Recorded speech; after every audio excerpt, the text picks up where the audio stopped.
Bueno, acá estamos visitando a los muchachos de Malvinas Siempre, unos amigos que siempre colaboran con el programa. Me llevo a la mejor picha malvinera, estamos, bueno, mejor dicho, están cumpliendo unos 10 años y podemos encontrarlos en el barrio de Floresta, en la calle Joaquín B. González 974 y también por las redes sociales, en Instagram como malvinas.siempre y en Facebook como Malvinas Siempre. Así que como siempre te digo, gracias Gracias, Luquita. Mati. Gracias. Saludos a la audiencia. Vengan todos, Malvinas Siempre, la mejor ropa marinera. Bueno, queridos amigos, en un nuevo programa de Malvinas y sus protagonistas, en esta ocasión tengo el placer de entrevistar al cabo primero, aeronáutico, retirado, veterano de guerra de Malvinas, Alfredo Paniagua. ¿Cómo estás, Alfredo? Buenas tardes, Matías. Y bien, gracias a Dios, todo bien. Acá estamos, listo para empezar sesión. La verdad, es hacer un gusto poder charlar con vos y conocer un poquito tus vivencias ahí en la primera escuadrilla de ataque. Bueno, vamos a empezar por el principio como todo, ¿no? Bueno, Bueno, mi presentación, soy Alfredo Paniagua, mecánico aeronáutico. Ingresé a la Armada en el año 1975, tenía 15 años. Eh, Había adquirido ese gusto por la aviación en un vuelo que hice en 1972 de egresados de mi escuela primaria. sí. Eh, la Armada nos dio un viaje en un avión que fue a Aeroparque Isla Martín García y me encantó la aviación. Y a partir de ahí empecé todo un camino para poder ingresar y bueno, en 1975 me dio la edad como para ingresar y empezar a estudiar esta carrera. ¿En la ESMA fue? Sí, sí, sí, Ah. en la Escuela Mecánica de la Armada, sí, exactamente. ¿Y cuánto, Ahí, cuánto duró ese curso? Va, es la escuela. sí, sí, generalmente uno ingresaba al primer año como aspirante en 1975, Sí. 1976, el segundo año sería, hacíamos un año de práctica en las unidades, que a mí me tocó la primera de ataque, siendo marinero ya en el segundo año. Al año siguiente, años 77 y 78, terminaba eran 2 años más de curso teórico en la escuela. Al fin del 78, más precisamente en septiembre del 78, ya cursando mi tercer año, tenía que egresar a fin de año y como se produjo el conflicto del Bigle con Chile, Sí. aceleraron nuestra partida de la escuela, nos dieron por terminado el curso y nos asignaron prácticamente a casi todos a los que habíamos estado en unidades, las mismas a las que habíamos pertenecido. En mi caso, la primera de ataque. Así que desde septiembre del 78 yo ya formaba parte de la primera escuadrilla de ataque. Bien. ¿Y con qué grado salís de la escuela? Cabo segundo aeronáutico. ¿Y Eh, tenías alguna especialidad específica? ¿O sí, mecánico en general? mecánico general, sí, Ah, sí. Cada uno podía elegir dentro de la carrera de mecánico o una especialidad o ser mecánico general. En mi caso, mecánico general. Otros compañeros podían hacer electricidad o ah. armas o supervivencia. Eso es como una Había diferentes. especialidad aparte. Sí, sí, sí, era una variante de la carrera, ¿no? Bien. Eh, Y en ese Así que bueno, momento, en la primera escuadrilla de ataque, ¿qué estaban? ¿Los Maki, los 326 eran? sí, sí, sí, Eh, ahí estaba el 326, que sí. habían venido en el año 69, Ajá. había 8 aviones en aquel momento, y bueno, esas fueron las primeras unidades y son las que participaron en el conflicto del Bigle. Mira, no sé si se alcanza a ver, Sí, ahí se ve. este era el modelo.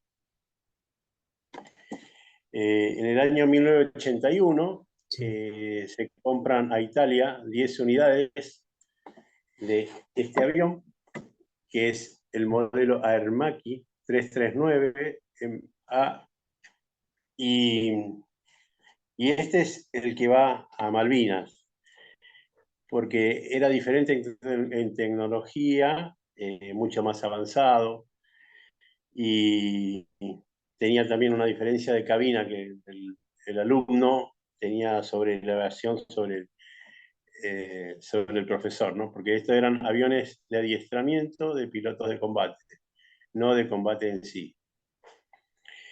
Y como bien te mostré recién, venían con ese color original de Italia, que era blanco-naranja, Sí. y un azul en la proa. Así que una vez que se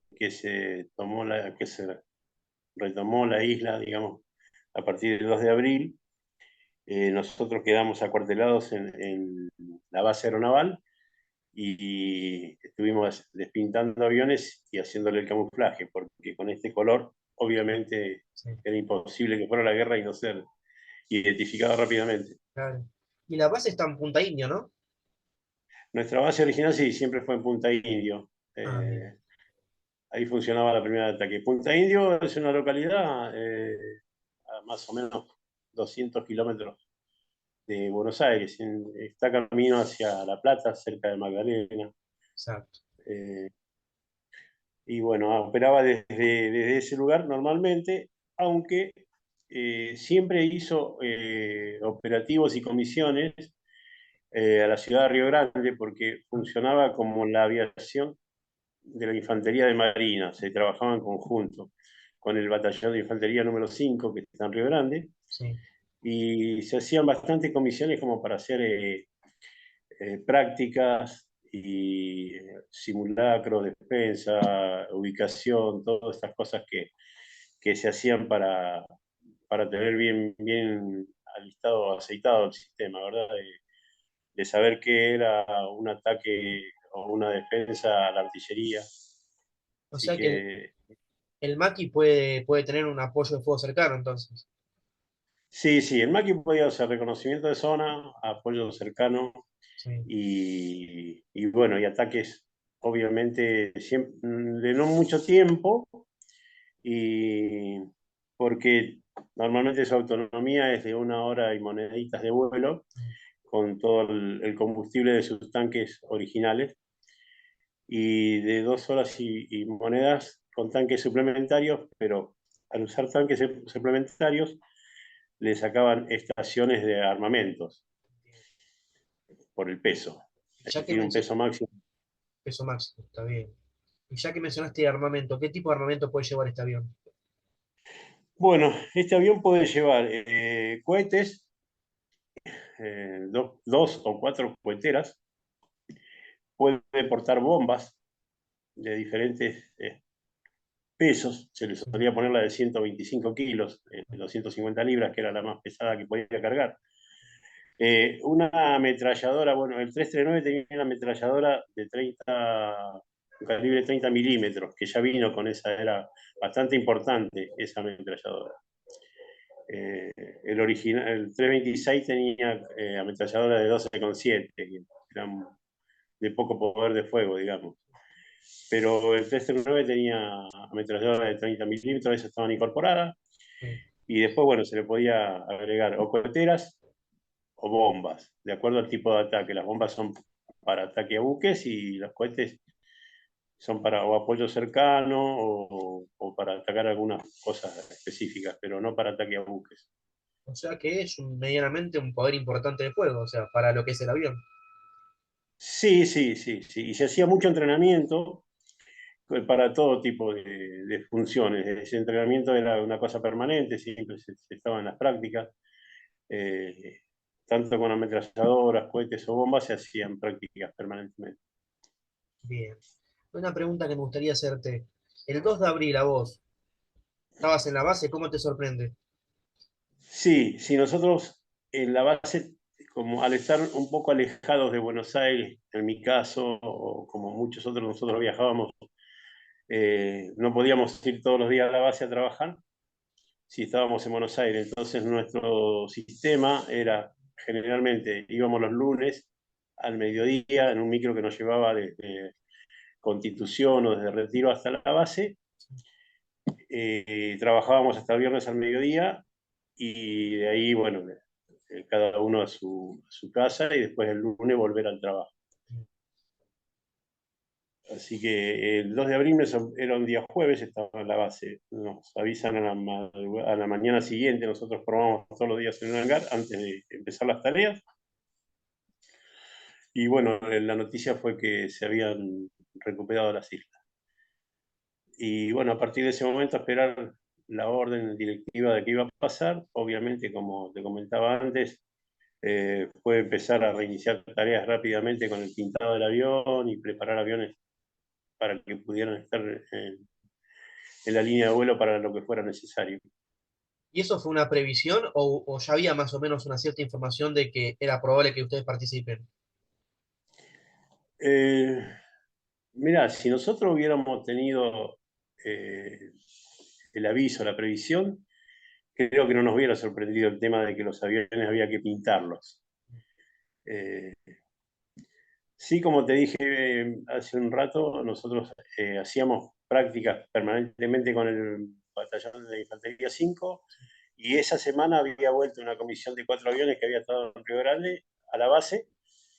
Y bueno, a partir del 2 de abril, cuando se da la noticia de la recuperación, vuelven 4 aviones hacia Río Grande y para estar ahí listos para cualquier actividad que fuera necesaria. Bien, perfecto. Y sacando cuenta, si estos aviones ingresaron a fines del 81, son prácticamente nuevos. Sí, sí, eran modernos, muy buenos y la verdad que sí, por eso creo que se tomó la decisión de que fueran estos aviones y no los anteriores, los 326. De los 36 no cruzó ninguno. No, no, Ah, no, no. De estos eran 10 sí. y cruzaron 7 a Malvinas en diferentes etapas. Ajá. El día 23 de abril fueron los dos primeros, con dos pilotos que lo comandaron cada uno. Uno fue el comandante, Carlos Molteni, y el otro fue el segundo comandante. Eh, y bueno, ellos aterrizaron en Puerto Argentino y bueno, Carlos Molteni tiene el honor de haber sido el primer avión de combate de reactor que aterrizó en Malvinas. Bueno, reactor, porque bueno, a turbina.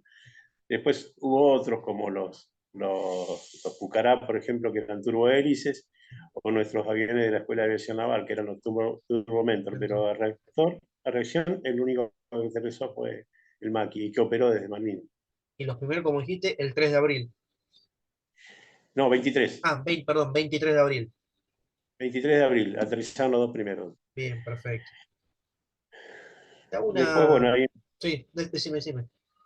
hay una serie de sucesos ahí y el día 3 de mayo, uno de los dos se accidentó y falleció el teniente Benítez. Dicen que salieron a una misión y al regreso Benítez intentó hacer una eyección cuando ya vio que aparentemente su avión no lo podía recuperar y se eyectó sobre casi ya la cabecera de pista. Falleció ese día. Y ahí quedaba un solo avión entonces, en ese momento. Quedó un solo avión y posteriormente ingresaron dos aviones más. No recuerdo bien la fecha, pero bueno, sí, fueron dos aviones más, porque en Todo- teoría una acción de combate siempre tenía que haber dos aviones. ¿Todos en vuelo directo Sí, fueron? sí, sí, Ah, sí, sí, de Río Grande a a Malvinas, Malvinas. en vuelo directo. Bien. Sí, sí. Y ustedes, Siempre, sí. siempre cuando hablamos con el comandante o las charlas o cuando estamos en la actualidad, porque en aquella época no se hablaba de estos temas, porque bueno, cada uno cumplió una función, pero él nos decía que bueno, al estar a esa distancia, los pilotos tenían solamente una opción, llegado a un punto determinado, que era, no sé si las 190 millas, era el punto de no retorno. Llegado a ese punto, ya no tenían posibilidad de volver al continente porque llegaban sin combustible, así que tenían que seguir a Malvinas sí o sí. Entiendo, sí.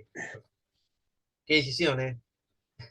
Ahora Y sí, me pongo a pensar y que no surja ningún problema, porque aparte monomotor, o sea, te venís abajo. Sí, sí, sí, sí, sí. Sí, sí. Prácticamente esa era la opción. Si ya no tenías opción de regresar, o seguís a Malvinas o te caes al agua. Entiendo. Bien. Vos para el 82, ¿qué edad tenías?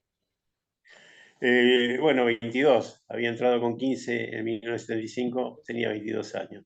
Y era cabo primero ya. Ah, ya habías ascendido a cabo primero.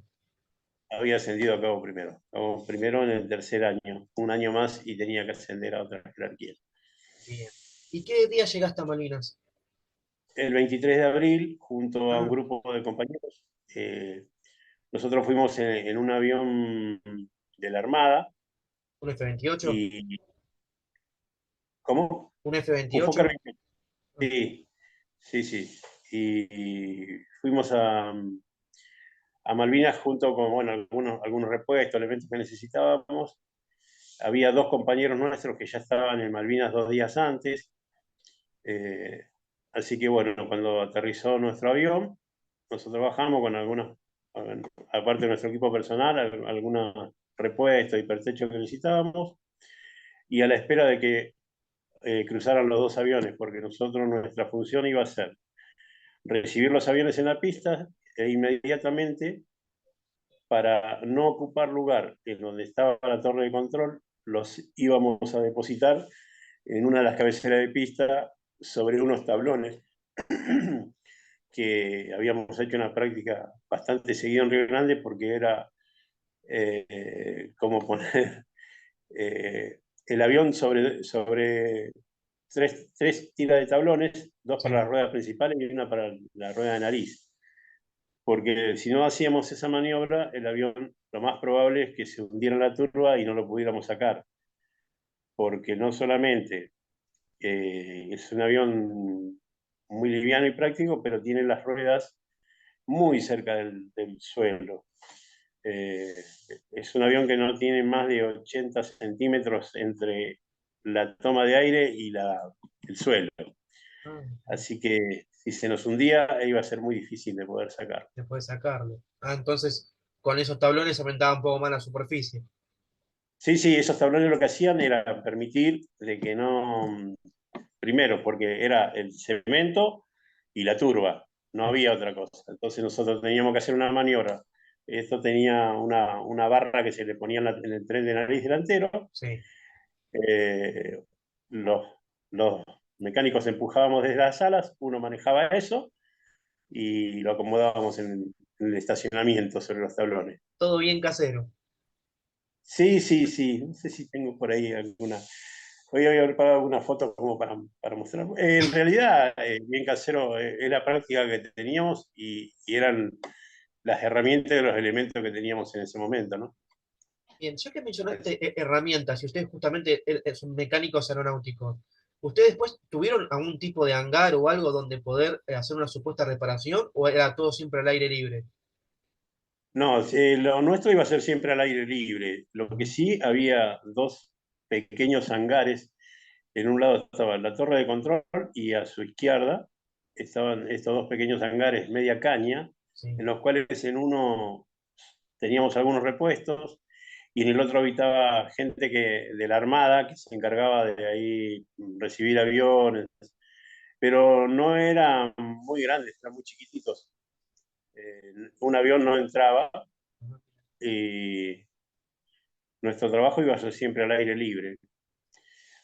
Algunas de las herramientas, reguladores de oxígeno, por ejemplo, cosas medias delicadas, la habíamos dejado en ese hangar Sí.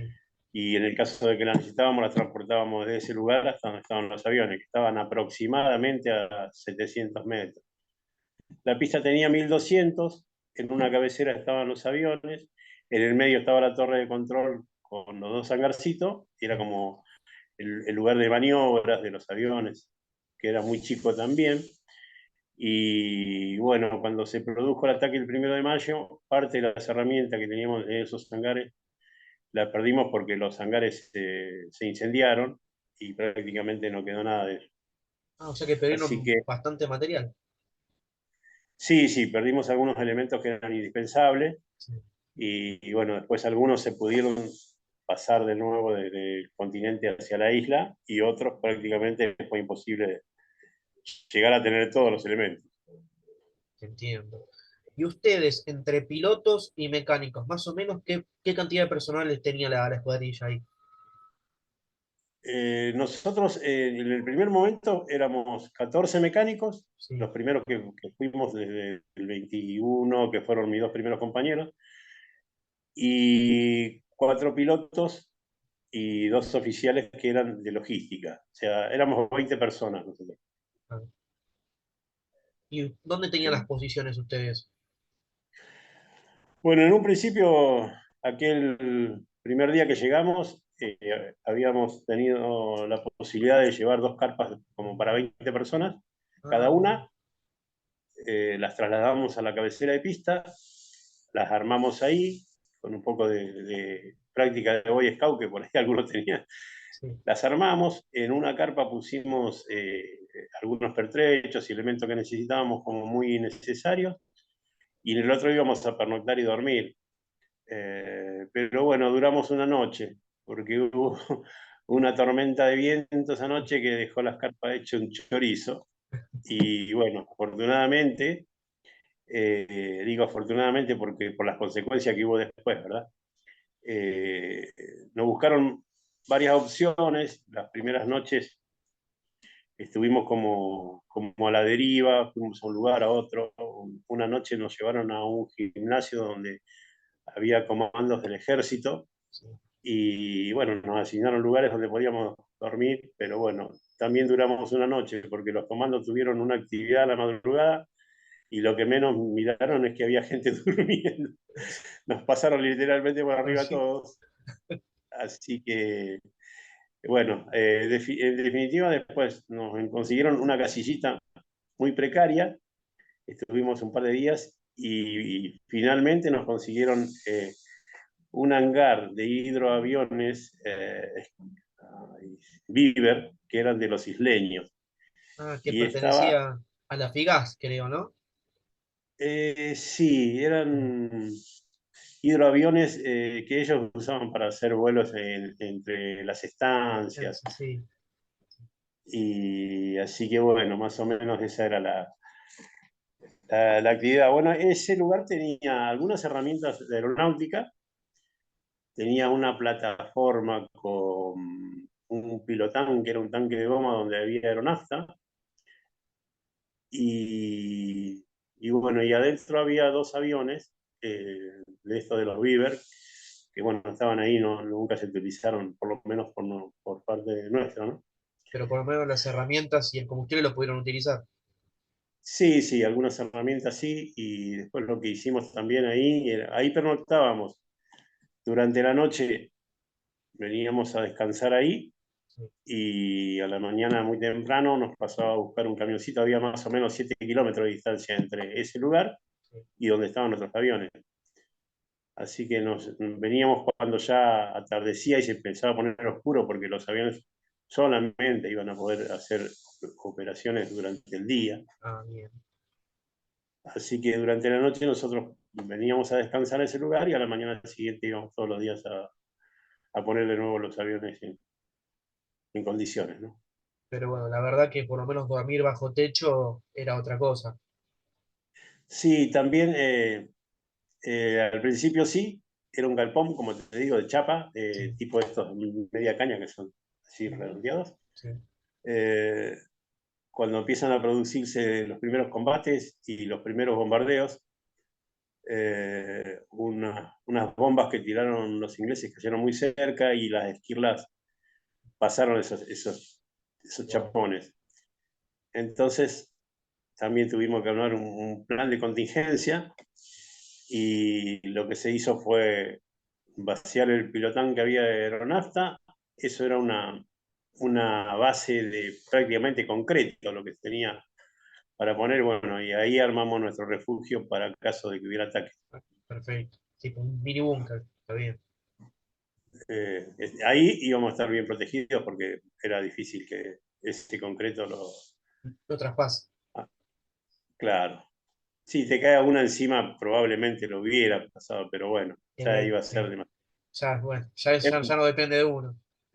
claro, tal cual, tal cual. Ya que mencionaste los ataques, el famoso ataque del 1 de mayo, ¿cómo lo vivieron ustedes?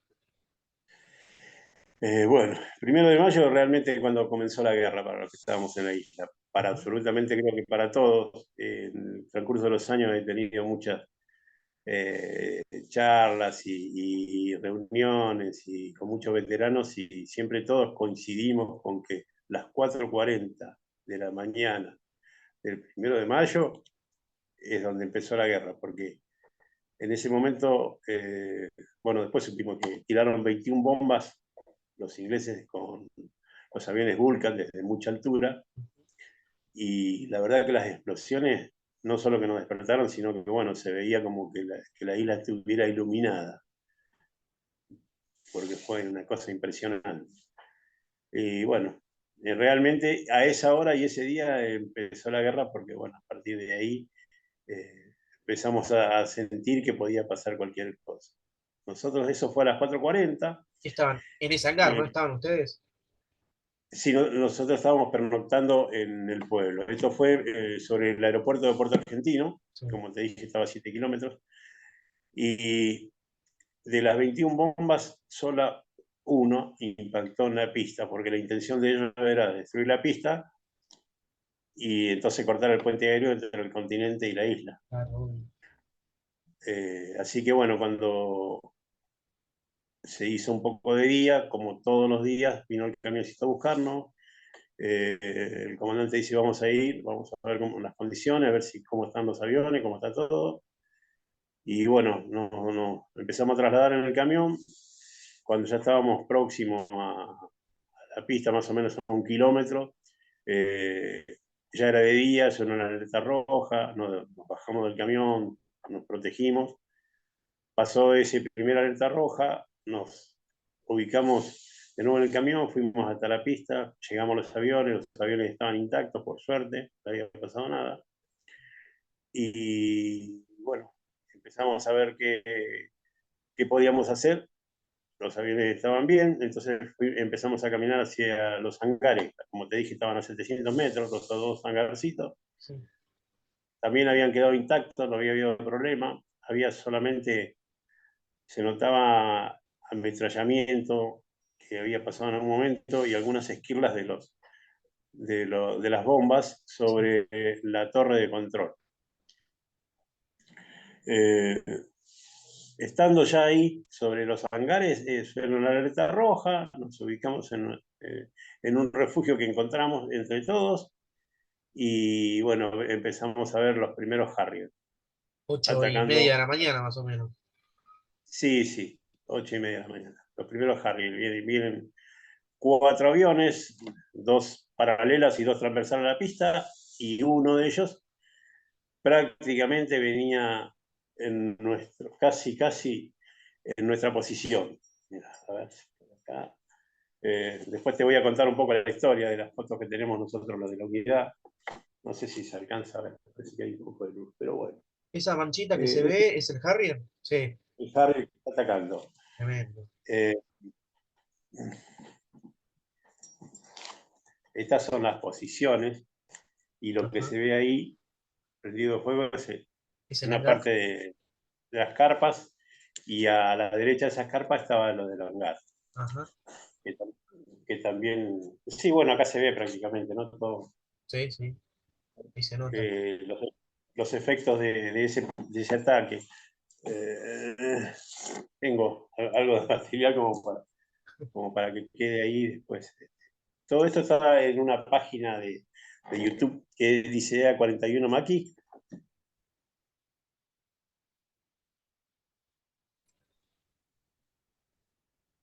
Ok. Bueno, te contaba que nosotros teníamos un compañero, Roberto Daniel Curia, que él tenía como hobby la fotografía, tenía una máquina para esa época casi profesional, y en todas las actividades que hacíamos siempre llevaba su máquina de fotos. Él ingresó a Malvinas con nosotros, era mecánico de armas, artillero, Sí. y él documentó Malvinas con todo este tipo de fotos que en su momento eran inéditas porque el Harrier atacando y bombardeando y todas estas cosas, solo las teníamos nosotros, las fotos. Así que con el tiempo hicimos un museo itinerante con estas fotografías y las llevamos a diferentes lugares, porque aquel muchacho fotógrafo falleció años después de una enfermedad terminal y bueno, nosotros el legado es Es que continuar. este material no se pierda. Claro, obvio. Y ahora estoy pensando, o sea, qué frialdad en la sangre, o sea, ver el Harry atacar y sacando fotos como si nada. Tal cual, tal cual. Tremendo. Así como, sí. Bueno, uno en el momento no se da tal vez cuenta y son cosas como muchas veces también hablando con los pilotos, dice es la adrenalina del momento. Sí. Nosotros vimos al piloto del Harrier, le vimos el casco, le vimos absolutamente lo Muy vimos bajo como, volando. sí, muy bajo y muy cerca de la posición. De hecho, para serte honesto, nosotros lo veíamos venir y venía directo, pero directo a nuestro lugar. No sé, ¿viste? Nosotros siempre decimos la primera mano de Dios, porque a una distancia prudencial, cuando aparentemente él ya preparó para disparar, bastoneó hacia su derecha y se desvió 50 metros de nuestra posición. La bomba impacta y explota, pero originalmente nosotros veíamos que el recorrido de él era Hacia directo hacia ustedes. donde estaba. Sí, sí, sí. Y después de todos estos ataques, ustedes, además de la baja esa de material que nos explicaste, ¿bajan personal tuvieron ustedes? Afortunadamente ninguno de nosotros no. Sí nos quedamos ahí, bueno, viendo qué se podía hacer, el hangar se estaba prendiendo fuego, Sí. eh, después empezó a haber un poco más del caos porque algunos de los impactos pegaron sobre algunas carpas, hubo algunas personas que fallecieron, no nuestras, la gente que estaba en la torre de control buscó refugio y se fue de la torre. Y en un momento dado, tanto el comandante como nuestro jefe de logística dice, bueno, nos vamos a volver a nuestro lugar, no nos vamos a quedar acá porque era realmente un caos lo que estaba pasando, así que regresamos por ese momento a nuestro lugar de pernocte, que al pueblo a 7 kilómetros más o menos, y hasta que pasara un poco todo el caos que estaba sucediendo. Alrededor de las 3 de la tarde, más o menos, bueno, una orden de decir, bueno, muchachos, ya pasó un poco el caos, ahora volvemos a ver el estado de los aviones, a ver si podemos hacer algo. Y una parte de los 14 que estábamos venía a los aviones y otra parte se quedó en el lugar de pernocte. Cuando estaban, yo no fui al aeropuerto, fue mi otro compañero, que cumplíamos la misma función porque trataba de ir uno de cada sección de lo que tenía que cumplir funciones. Entonces le tocó a mi compañero ir y cuando ellos estaban en la cabecera de pista se produce el ataque de una fragata, un ataque naval, y empiezan a bombardear la pista desde la fragata. En todo ese interín, 1 de mayo, alrededor de las, como te digo, 3, 4 de la tarde, se escuchan parte de otros aviones y desde nuestra posición vimos caer el avión del teniente García Cuerva, que era un avión de la Fuerza Aérea, que fue derribado por propia tropa en ese momento. Y tal cual como nos pasó con el Harrier que nos atacaba, los que estábamos cerca lo vimos tan cerca y tan como hasta el casco, y bueno, no sé si te diría la impotencia del piloto de no entender la situación, porque él estaba intentando aterrizar en Puerto Argentino porque decían que había sido atacado y no le daba el combustible para volver al No, bueno, continente. Es un poco lo que cuenta la historia, pero bueno, yo lo viví en ese momento sí. y sufrí la misma decepción que mucha gente que, bueno, vio que caía un avión nuestro, ¿no? Y los que estaban siendo atacados por las fragatas se dan cuenta desde el otro lugar donde ellos estaban de que el avión iba directamente hacia la fragata también. Así que bueno, eso obligó a los ingleses a retirarse. Pero bueno, el 1 de mayo fue un día muy intenso en actividades, muy intenso en emociones. Eh, y bueno, como bien te dije antes, empezó la guerra y realmente a partir de ese momento Un antes y un ya no después. hubo. Sí, sí, ya a partir de ese momento fue la guerra en sí, todos los días, a cualquier hora. Bien, bien. Bien, Alfredo, y ahí ya nos contaste tu experiencia del 1 de mayo, y después yo tengo entendido que el aeropuerto fue blanco todas las noches o casi todas las noches de bombardeo naval. En esas noches así, o ataques de Harrier, ¿ustedes siguieron tuviendo bajas o de personal o de aeronave o material? No, no, nosotros como unidad, la primera ataque solamente fue el día 3 de mayo. Nuestro piloto Benítez. eh, Benítez, Carlos Alberto Benítez, salieron a una misión junto con el comandante, eh, fue durante la tarde, y bueno, cuando volvían de la misión, antes de aterrizar, eh, tuvo un accidente, según cuenta la historia. Según nosotros es otra versión, pero bueno, tenemos que seguir la versión original, la versión que está escrita, digamos, que fue un accidente. Nosotros siempre creímos que él venía herido por propia tropa, pero bueno, no tenemos manera de demostrarlo. Entiendo.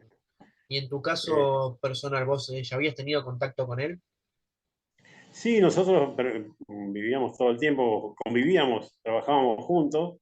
Él era jefe de los mecánicos armas, entonces antes de salir a la misión, lo tengo muy patente, ellos estaban haciendo unas maniobras cerca del avión y estaba muy jocoso, riéndose, haciendo bromas, chistes. De repente salió la orden de la misión y media hora más tarde, 40 minutos más tarde, rescatamos el cuerpo de él del avión. Así Y ahí que me imagino que obviamente la primera baja de la unidad, un golpe fuerte y cuesta sobrellevar. sí, fue duro, fue muy fuerte. Además, bueno, nos quedamos con un solo avión. Eh, un poco, sí, también darse cuenta, como bien te dije, el 1 de mayo empezó la guerra y con la primera baja darse cuenta de que cualquiera ¿Qué podía puede ser el pasar? siguiente, Claro, a cualquiera podía ser el siguiente. bien, claro. No importaba las circunstancias, sino que podía ser por un ataque aéreo, podía ser por bombardeo naval, podía ser de cualquier lugar que estuviera, tocaba. Sí, empiezan los bombardeos navales generalmente, que era durante la noche, porque ellos arrimaban los barcos o los buques cerca de la costa, donde nuestros cañones no los alcanzaban y desde ahí hacían unos bombardeos de desgaste, que le llaman. Eh, bueno, nosotros nos fuimos dando cuenta que el humano se adapta a las circunstancias. Y una vez que fueron pasando las primeras noches que escuchábamos los bombardeos, decía, bueno, el buque tenía un primer impacto, que uno sentía el momento que se sale el proyectil, el silbido y el impacto de donde cae. Y eso lo va adquiriendo como una práctica. Entonces, a partir de ahí, ellos tenían una cadencia de tiro que podía ser ir acercándose a la costa, ir alejándose de la costa, ir batiendo hacia la derecha o hacia la izquierda. Ese primer impacto siempre nos daba un tiempo para decir, bueno, a ver, ¿dónde cae el próximo? A partir de dónde caía el próximo, uno ya sabía si podía seguir en actividades normales, ¿O podía no? seguir durmiendo, aquel que podía dormir, Sí. o había que buscar un refugio donde no te pudiera alcanzar. Pero bueno, lo que se valora de eso es que uno se va adaptando a todas las circunstancias. Y aún ante mucho fuego enemigo, uno podía seguir con sus cosas. Ya que hace un ratito hablamos de la primera baja, yo tengo entendido que ustedes tuvieron dos bajas y la otra creo que fue el 28 de mayo con el teniente de corbeta Miguel, ¿puede ser? Sí, sí, Daniel Miguel. En nuestro caso, nuestro primer grupo, tuvimos la posibilidad de hacer relevo de personal. Nosotros el 17 de mayo, que es el Día de la Armada, Sí. todos los mecánicos que habíamos llegado en esa primera llegada a Malvinas, tuvimos el relevo. Nos llegaron otros mecánicos, otros pilotos, y entre los pilotos que llegó Buen Cripa con una serie de mecánicos, y ellos fueron los que continuaron. Después fue otro grupo de reemplazantes, creo que tuvimos 3 o 4 posibilidades de relevo de personal, que es lo que intentaba hacer nuestro comandante, para, bueno, decir, para llevar tropas frescas. Que bueno, estando en la guerra con el tiempo, uno también se da cuenta de la experiencia, porque es diferente llevar a una persona que no está adaptado a otro que ya estaba adaptado a las circunstancias. Claro, porque el que Pero recién bueno, llega es todo nuevo. sí, sí, sí. Más básicamente, nuestro relevo fue, llegó el avión, un Fokker 28, eh, tocó la pista, aterrizó y empezó a carretear y abrió las puertas, ¿no? Y empezamos a descargar todo lo que llevaba, entre ellos los pertrechos, y nos cruzamos con nuestros compañeros, nos saludamos a las corridas y bueno, nosotros, el avión llegó a la cabecera, pegó la vuelta y tomó impulso para despegar. Así que fue ni siquiera eh, poder darle el abrazo y novedades de cómo estaban las cosas, ¿no? Fue así de brusco. Así que, bueno, salimos en un Fokker 28 el 17 de mayo, el primer grupo, y fueron otro grupo de compañeros. Daniel Miguel, si mal no recuerdo, ingresó después de ese grupo. Y bueno, a él le toca salir en misión el día 28 de mayo con el comandante, porque también el comandante había salido de la isla, lo mandaron a cumplir una misión que era ir a la casa de la familia del teniente Benítez a darle la noticia de lo que había pasado con familiar, ¿no? Sí. Y bueno, lo vuelven a ingresar a la isla, y él, cuando lo ingresó, llevó 3 aviones más. Había habido 2 cuando nosotros estábamos antes de salir, y después fueron 3 aviones. Así que en total fueron 7 aviones los que entraron a Malvinas, 339, de los cuales 5 se perdieron, 2 por acciones de combate, el de Miguel y el de Benítez. Otros fueron averiados y se rompió la turbina, por ejemplo, en un caso, otros se rompió la rueda. Sí. Y 2 lograron salir de la isla, que fue una orden que le habían dado al comandante de poder traer 2 aviones que ya estaban prácticamente muy difícil de operar porque los sistemas eléctricos habían empezado a congelar. Entonces el avión es imperiosa la parte eléctrica, sobre todo para conectar cañones, armamento y todas esas cosas. Y bueno, le habían ordenado sacar 2 aviones que ya estaban prácticamente con muy pocas posibilidades de usarlos en combate, y entraron 3 más después.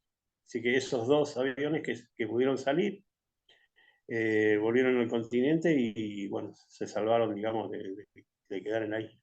¿Te acordás para qué fecha más o menos? Los que ingresaron, si mal no recuerdo, el 26 de mayo, 3 aviones. Los 2 que salieron, si mal no recuerdo también, tengo las fechas en algún lugar, Ajá.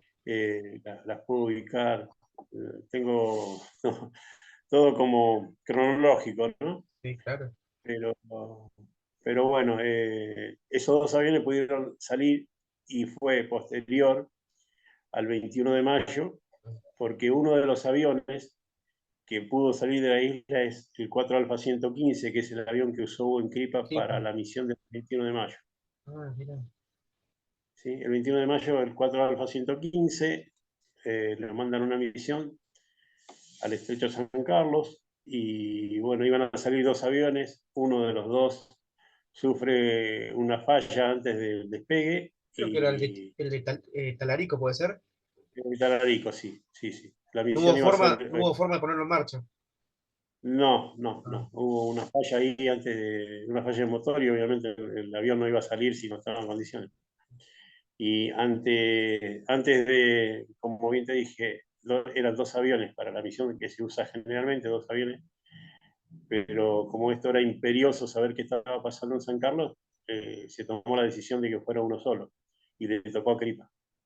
entonces, de por sí, entonces era una misión de exploración en realidad.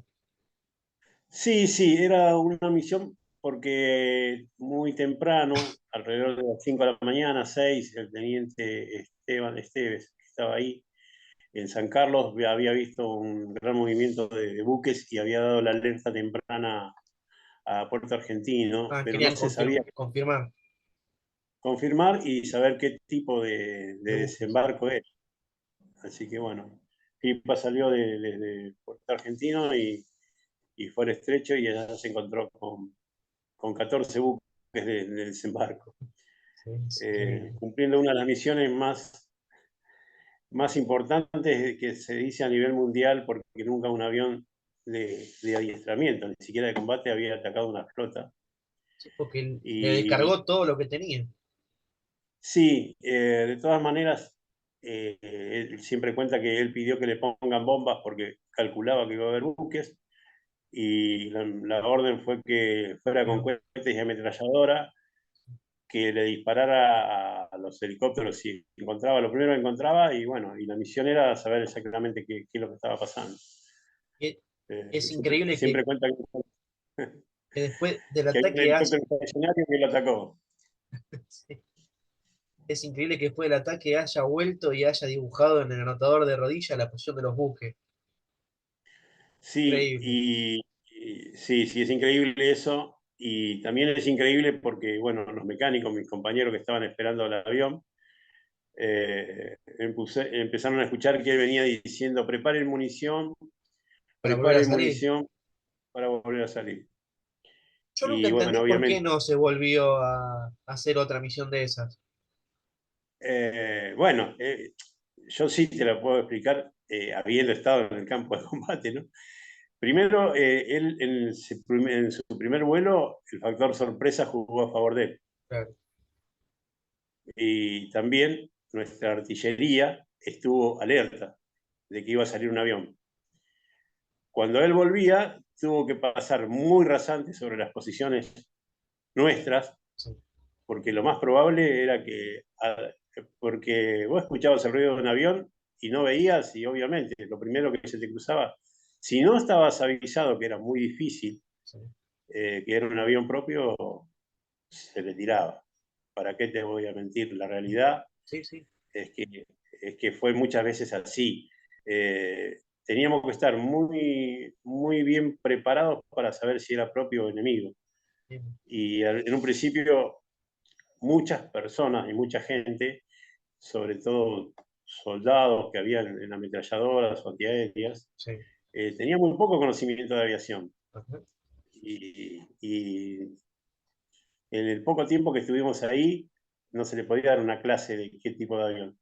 En algún momento se dio la orden de que, por ejemplo, a nuestros aviones se le pintara una franja amarilla para poder identificarlos. A muchos helicópteros del ejército creo que se le También, alcanzó a, sí, a pintar. a poner, pero de los nuestros solamente a uno se le puso, que es al avión que después quedó prisionero, creo. Porque bueno, en ese momento había uno solo, ese se pintó y después como los otros fueron entrando ya en el fragor del combate, no hubo tiempo de las franjas Sí, amarillas. claro, te entiendo, obvio. Así que, bueno, como te decía, es eso, ¿no? Él cuando llega, que venía pidiendo munición, cuando aterrizó y tenía varias situaciones en contra. Primero, iba a estar con el combustible muy justo Sí, y después perdió el factor sorpresa, porque ya una vez tuvo la suerte de haber sobrevolado la flota y pasar y rasante. sí, Pero en la segunda era muy difícil que volviera a salir entiendo. vivo de ahí. Sí, Muy, muy difícil, porque iban a estar alerta, obviamente. claro, O ya los buques seguramente hubieran estado. Porque también la suerte o la buena suerte que tuvo que navegó entre los buques y no le tiraron porque, sabían que se iban a pegar pero, entre ellos. pero si venía otra vez para entrar, era muy difícil que hubiera salido. Entonces, Por ese lado yo entiendo Bien, la orden o la directiva o lo que fue que no volviera a salir. Porque después se mandaron aviones desde el del continente continente, sí, que sí. atacaron, que atacaron la flota, pero Sí, desde Puerto Argentino hubiera sido muy difícil volver a operar. En bien, ese día específicamente, ¿no? entiendo, bien, bien. Y vos, que nos comentaste que el 17 de mayo volviste al continente, ¿tuviste posibilidad de Sí. volver a regresar a las islas o ya no? En mi caso no. Ah, Nosotros tuvimos, éramos 144 la dotación de la unidad. sí, A Malvinas fuimos 44 en diferentes etapas, como bien te comentaba. La idea y la intención era rotar la gente como se estaba haciendo, sí, rotación de personal, pero también eso dependía de la especialidad que tuviera cada uno. Los que más posibilidades de rotar tenían y de volver a ingresar, que fue lo que le pasó a Roberto Curia, el chico de las fotos, los armas, los mecánicos de armas, ellos eran pocos, ah, así que tuvieron mayor posibilidad de rotación. Roberto Curia volvió a ingresar a la isla Malvina y quedó con el grupo de prisioneros. Y también siguió fotografiando y las fotos de campo de prisioneros de Puerto Argentino que hubo, las sacó él con esa famosa máquina. sí, Eh, que bueno, también un poco por a veces la práctica, la picardía o lo que fuera, cuando estaba prisionero y que ya estaban de Puerto Argentino para que los pasaran por la requisa, desarmó la máquina, se la adosó al cuerpo, la encintó y uno de los compañeros que tenía un brazo eh, como enyesado, como todo vendado, puso los rollos ahí y justo había un helicóptero que lo sacó de la isla al buque, si no me equivoco, Aririza, algún que estaba hospital, sí. cerca. Sí, sí. Justamente te iba a Así que preguntar bueno, cómo pasaron las fotos, mirá, ahí está. sí, sí, fue. Bueno, como te digo, un poco la aviación nos había enseñado muchas cosas que fueron prácticas, ¿no? Y nosotros, el grupo que estaba siempre fue conformado por gente que estuvimos codo a codo, respaldando cada uno, espalda con espalda, Claro. saber que yo lo cuido a él y él me cuida a mí, y eso fue lo mucho o poco que la guerra más unificó, ¿no? Nosotros salimos ahí como un grupo de hermanos que en la actualidad todavía seguimos juntos los que estamos vivos hoy. Y eso es fundamental. Y me gustaría hacerte, ya que nos comentaste todas las experiencias de ustedes, una última pregunta. Cuando ustedes estaban, los que volvieron al continente el 17 de mayo, ¿cómo vivieron el día a día? ¿Tenían comunicación de los sucesos de las islas?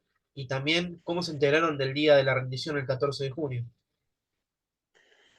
Bueno, nosotros, primero una decepción muy grande, el 17 de mayo salí y si no me equivoco, alrededor del 18, 19 de mayo, mi familia vivía en Moreno, acá en Buenos Aires. Me dejaron salir de la escuadrilla a mi casa. Sí. Estuve, si no me equivoco, 2 días porque después tenía que volver a la unidad, a Punta Indio, porque nosotros teníamos aviones en Punta Indio, los que venían para repararse. Teníamos aviones en Comandante Espora, lo que era de paso, aviones en Trelew, aviones en Río Gallegos, aviones en Río Grande y aviones en Ushuaia, y aviones en Malvinas. Entonces en cada lugar tenía que haber un grupo de mecánicos. Como la rotación en las islas fue así, también fue en el continente. Ah, En algún momento había alguno en Ushuaia, otro en Río Grande, y en mi caso me volvió a tocar volver a Punta Indio. Ahí recibimos los aviones que vinieron de Malvinas, esto para hacerle la reparación. De hecho, uno de ellos, el 17, 4 Alfa 117, se había vuelto a poner en condiciones e iba a regresar a Malvinas. Estábamos en el proceso de, bueno, fue puesto en servicio, el avión fue a Espora y ahí se produjo una falla, fuimos mecánicos a repararlo, de ahí salió a Trelew y cuando llegó a Trelew se le produjo otra falla y en ese momento se produjo el cese del fuego, o sea que ese avión también se salvó de volver a la isla y y al hermano de ellos. yo la decepción la viví porque, bueno, cuando llegué a mi casa se estaba viviendo el tema del Mundial de Fútbol Claro. y de Malvinas no se hablaba de la guerra. Y estábamos en pleno combate en la isla. La verdad fue muy decepcionante volver después a la base y estar cumpliendo funciones ahí. Sí, obviamente sabíamos lo que estaba pasando en la isla, más que nadie porque habíamos pasado por la experiencia. Al que le tocaba ahí tratábamos de alentarlo, decirle que bueno, más o menos ya lo preparábamos como para que le tocaba ahí, que no había pasado todavía, que bueno, lo tomara de la mejor manera. Y bueno, cuando se produce el cese del fuego, obviamente fue la decepción total, más que nada para aquellos que dejamos a alguien allá. Nuestra unidad dejó 2 pilotos, que bueno, 5 aviones no fue poca cosa. Y bueno, después, la verdad que fue muy, muy doloroso esa etapa, ¿no? Muy dolorosa. Entiendo. Y el después, peor, porque empezó un tema bastante duro de movilización que nos pasó propiamente a nosotros, los que volvimos. De 104 que éramos, te dije, fuimos 44, así que a 60 no les tocó ir a la isla, a la guerra. Y posterior a todo esto, dentro de la propia tropa nuestra, sí, nosotros siempre decimos propia tropa, quienes forman parte de nuestro entorno, donde nos toca estar. Nosotros, los 44 que fuimos, fuimos los que perdimos la guerra en algún momento. Entonces hubo un vacío, un aislamiento un poco para aquellos que costó bastante eso. Y bueno, a mí en lo personal eh, me costó mucho aceptar toda esa situación, así que al año siguiente yo pedí la baja y me fui de la Armada. Ah, 33. Sí, Así que fue, sí, año 83 me fui de baja. Pero bueno, la verdad que fue un poco triste, como te digo, toda esa situación. Eh, algunas personas, algunos compañeros siguieron la carrera militar, algunos llegaron hasta el último grado. sí. Pero bueno, en lo personal, yo estaba convencido, y esto lo digo por honestidad, que aprender de los errores que habíamos cometido nos iba a ayudar a salir adelante, a poner el esfuerzo para, si cometimos errores, poder aprender de eso y usarlo para bien. Ah, obvio. Y desgraciadamente las cosas no fueron así. No lo vivimos como una linda experiencia, como una experiencia dolorosa, pero buena para rescatar cosas y seguir de la mejor manera.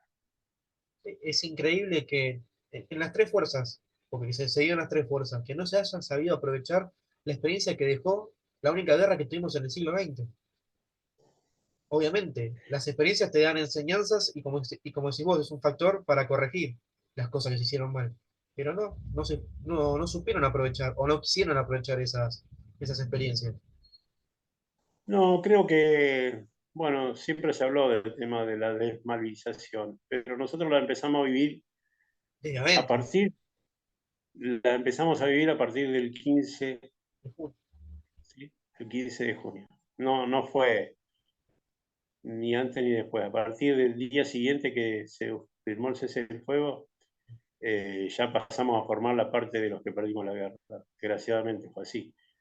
Y bueno, creo que de ahí en adelante cada uno después tomó la decisión de qué quería hacer de su vida. Y bueno, yo tenía muchas convicciones que me obligaron a decir, bueno, esto ya no es lo mío, a pesar de que lo había elegido por vocación, algo que me gustaba.